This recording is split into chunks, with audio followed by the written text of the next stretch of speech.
Election commission barrister Gauhar के PTI जो chairman तस्लीम करण का इनकार करे छॾियो। कमीशन बैरिस्टर गौहर के जवाबी खत लिखी छॾियो।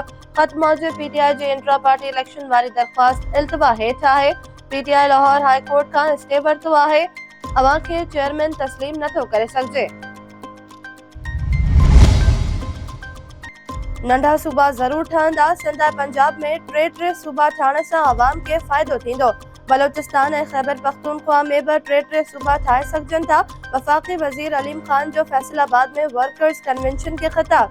संदसि चवणु आहे त सोशल मीडिया ते गारगन कंदड़नि के सख़्त जवाब ॾींदासीं।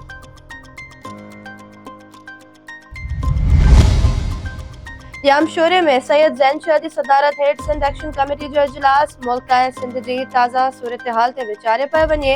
इजलास में सिंध जे क़ौमी मफ़ादनि ख़ातिर गॾियल जदोजहद ते इत्तिफ़ाक़।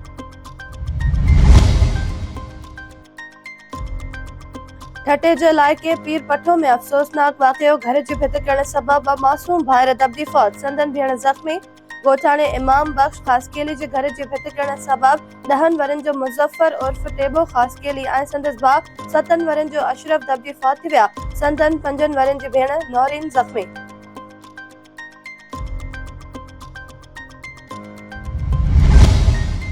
कड़ी यासीन वेझो मदे जी बाईपास ते होटल ते हथियारबंदनि जी फायरिंग। निंगरी क़तल, 2 ॼणा ज़ख़्मी। सखर लाड़काणो मेन रोड ते हथियारबंदनि होटल ते फायरिंग करे ॾिनी। 12 वरनि जी ज़ोया जतोई क़तल। फायरिंग में नौजवान सिराज जतोई ऐं लियाकत ॼण सख़्त ज़ख़्मी। गंट जोगी हालत में लाड़काणे मुंतक़िल। पुलिस मूजिबि वाक़ियो शेख ऐं उजड़ बिरादरी जी ॿिनि धुरियुनि में हलंदड़ तकरार तां पेश आयो आहे। टंडो बागो वेझो 14 ॾींहं अॻु गुम थी वियल नौजवान इरशाद मेमन जो ॾीपलो भरिसां झंग मां लाश हथ।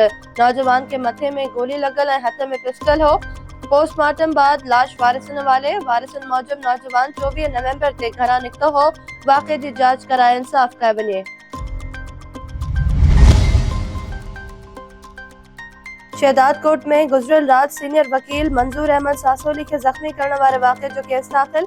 FIR में गुलाम हैदर सासोली, संदसि 2 पुटनि ज़फ़रुल्ला ऐं सदाम के नामज़द कयो वियो। का बि गिरफ़्तारी अमल में न आई।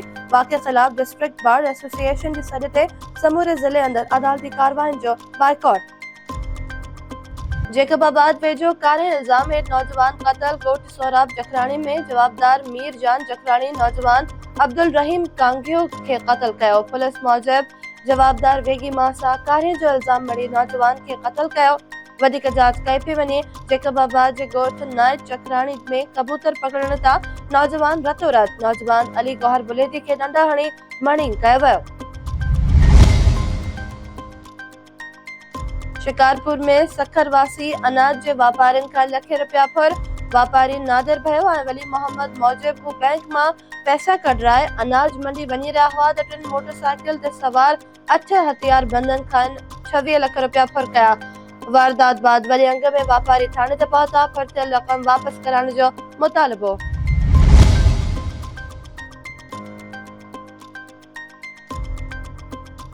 वाहिपांडी में धाड़े जा जवाबदार ज़ाहिर न थियण ख़िलाफ़ मुतासिर वरी ॿीहर रोडनि ते अची विया।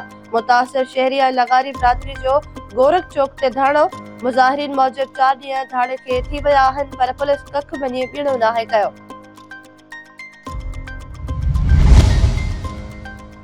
सिंध जे मुख़्तलिफ़ इलाइक़नि में रोड हादिसा। 2 ॼणा फौत, 8 ज़ख़्मी। जोही में वाहिपांडी रोड ते ट्रक जो गॾगाड़ी खे टक्कर। 8 वरनि जी शहज़ादी धीअ रमज़ान बिरोही फौत थी वई। हादिसे में 2 औरतुनि समेत 7 ॼणा ज़ख़्मी। टंडो मस्ती वेझो मुसाफ़िर कोच जो मोटरसाइकिल के टक्कर, 1 ॼणो फौत, औरत ज़ख़्मी। ब्रिब मेहर शाह क़ौमी शाहराह ते हादिसो पेश आयो। ॻोठ मुराद गोपांग वासी 40 वरनि जो इब्राहिम गोपांग फौत।